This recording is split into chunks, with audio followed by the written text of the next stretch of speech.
په یو مکتب کې درې ملګرې وې، سونا، ریا او سوهاني. هغوی ډېرې ښې ملګرې وې. یو ځای به پوهنتون ته راتلې. په کینټین کې ناستې وې، سموسې خوړلې. نو سوهاني هغوی ته خپله یوه عجیبه قصه کوي.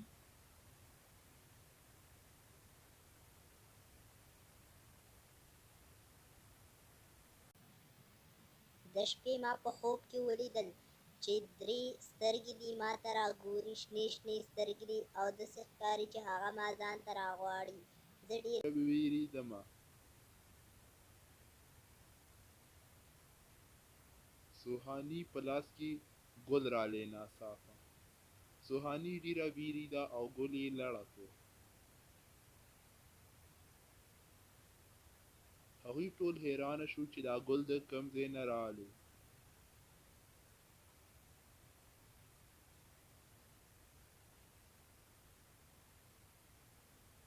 هغوی ډېرې وېرېدې چې دا ګل د کوم ځای راغلی. په دې کې یو سړي غږ وکړ. هغې سړي سترګې هغه رقم ته شنې وې او رنګ یې تک سپین و چې څنګه سوهاني په خوب کې لیدلی و. هغه وویل: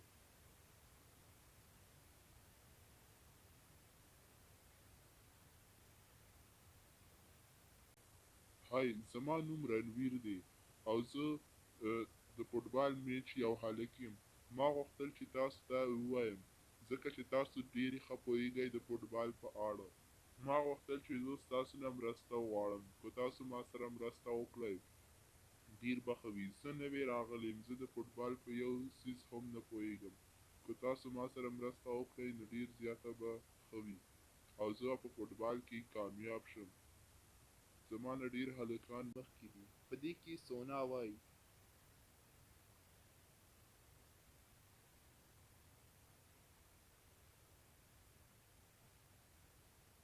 چې دا هلک خو ټول ټایم سوهاني ته ګوري. سونا دې هلک ته وایي: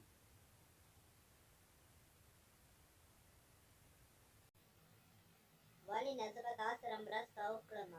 ما ته ټول سبق یاد دی د فوټبال چې تا ته یې زه وښیم. سوهاني بیا هغه ته وکتل چې هغه ټول ټایم سوهاني ته ګوري او سوهاني خپل موبایل کې بوخته وي. هغه هغې ته نه ګوري او چا سره میسیجونه کوي او خاندي.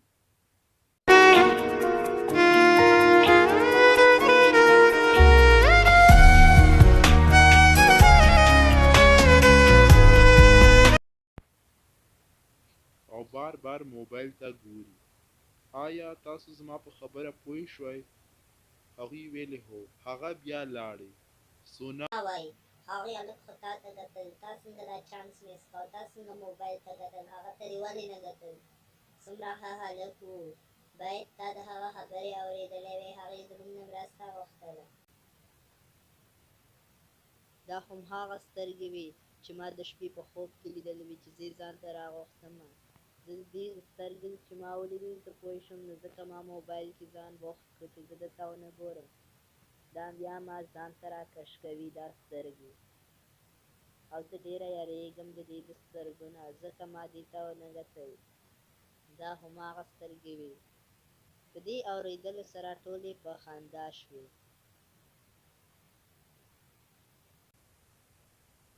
او هغې پسې ډېر وخندل او د ګل په باره کې هېر شو. هغه چې کور ته راغله نو په بیک کې ګوتې وهلې. د هغه لاس ته هغه ګل راغلی. هغه حیرانه شوه او د ګل اغزی د هغې په لاس کې لاړې او د هغې د لاس نه وینه روانه شوه. هغې چیغه کړه او او د هغې سترګو ته مخامخ د رنویر سترګې راغلې. هغې ولیدل چې رنویر هغه ته ګوري. هغې سترګې پټې کړې او چې بیا یې خلاصې کړې نو هلته رنویر نه و. هغه ډېره زیاته حیرانه شوه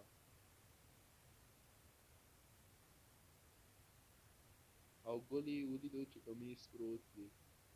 هغه بله ورځ بیا په موبایل کې بوخته وه چې هغه هلک راغلی او هغې ته یې کتل. ناڅاپه د هغې موبایل بند شو. هغې ډېر کوشش وکړ چې موبایل خلاص کړي خو هغه هم نه خلاصېدو او هغه د هغوی په خبرو دهان ورکړو. زه تا سره خبره کوم که ته خفه نه شې.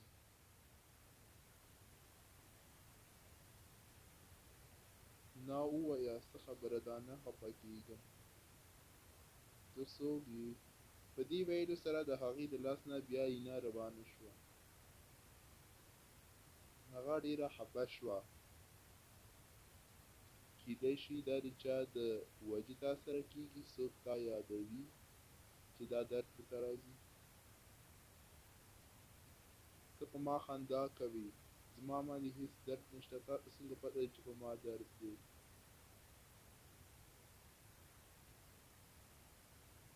ما ته هېڅ پته نشته خو ما خو درته هسې وویل.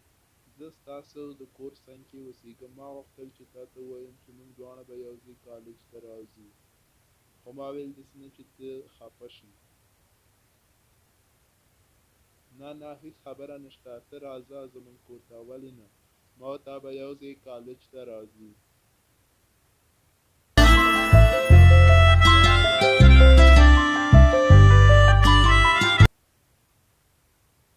یو ځای به ګرځېدل هم.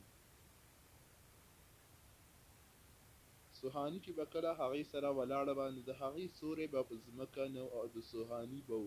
خو سوهاني په هغې باندې هېڅ شک ونه کړو. سوهاني چې به کله یوازې وه، نو څنګ ته به هغه حتماً راتلو، هر ځای کې چې به وه. هغه به هغې سره هر ځای ته تله او هغه ډېره خوشحاله وه. هغوی به ډېرې چکرې وهلې.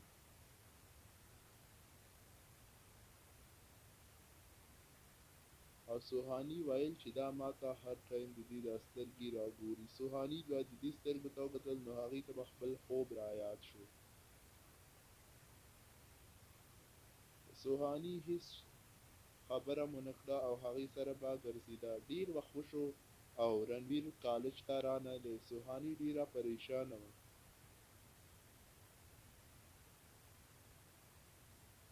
هغې وویل چې زه به هغه پسې ځم او هغه به پیدا کړم. د کالج رخصتۍ ټیم و. هغې سوچ وکړ چې زه به ډایرکټ کور ته ځم او هغه به ګورم. هغه کور ته راغله او سکوټر یې راواخیستو او د کور شاته لاړه. د هغې د کور شاته یوه غټه هدیره وه.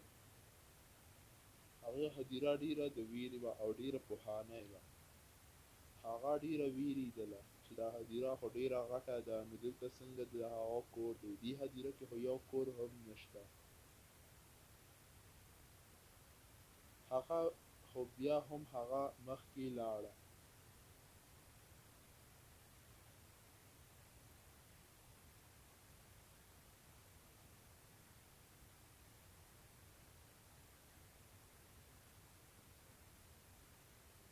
او هغه مخکې روانه شوه.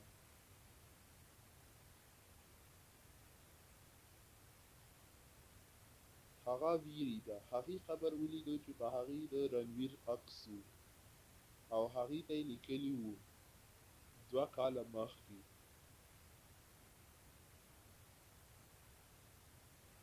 هغه ډېره وېرېده او سکوټر باندې بېرته کور ته راغله. هغې چې کوم عکسونه ایستي وو هغه یې راواخیستل او ویې کتل چې په هغې کې یو عکس کې هم رنویر هغې سره نشته. هغه یوازې ده په هر عکس کې. هغه ډېره وېرېده. करना तू होर बर्बाद छड़ दे रोंदिया दा लेना स्वाद छड़ दे जे सानू प्यार लई एन तरसाओगे बड़ा पछताओगे बड़ा. هغې هغه کتابچه کېښودله او ملګرو ته یې زنګ ووهو چې راشي. هغوی 3 واړه راغلل هدیرې ته. هغوی د هغه قبر ته کېناستل. شپه شوه. نو په هغه قبر باندې رنویر کېناستو او ژړل یې.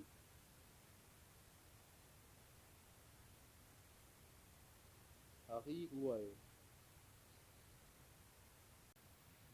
زه ستا د کاکا زوی وم. ما به تا ته ورکووالی کې ډېر کتل. ما غوښتل چې زه تا سره واده وکړم او تا ته به مې هر ټایم کتلې. زه ستا د مشر کاکا زوی وم. ما خپل سبق ختم کړ. زه ستا دپاره راغلم چې تا سره به واده وکړم، په یو ګاډي باندې زه ووهل شوم او زما مخ بیخي ښکاره کېدو نه. نو زما مور او پلار هم زه ویې لیدم او زما په غاړه کې لاټیټ و.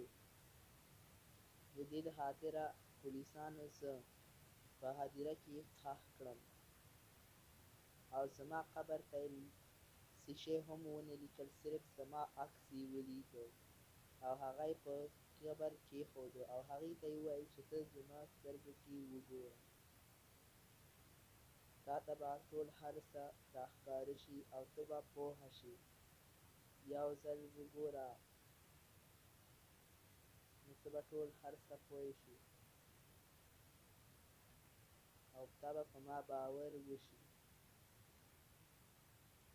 هغوی دواړو هغه ډېره پوهه کړه چې مه ګوره، خو هغه د هغوی خبره ونه منله او ویې ګټل.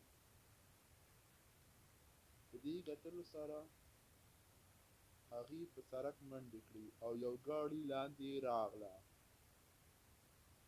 او مړه شوه.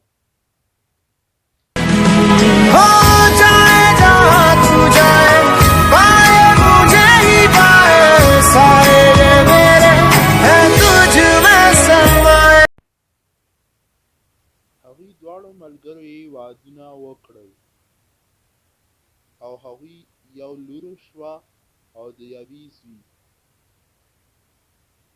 هغوی چې د دوی مخونو ته وکتل هغه هوبهو د رنویر او سوهاني په شان و. هغوی پوه شو چې دوی بیا پیدا شوي دي او دواړو د هغوی ودونه په ورکوټي کې وکړل. د وخت په تېرېدو سره غټ شو او هغوی دواړو ودونه وکړل او ټولو په خوشحالۍ سره ژوند پیل کړو. نو دا وه د دوو روحونو کیسه.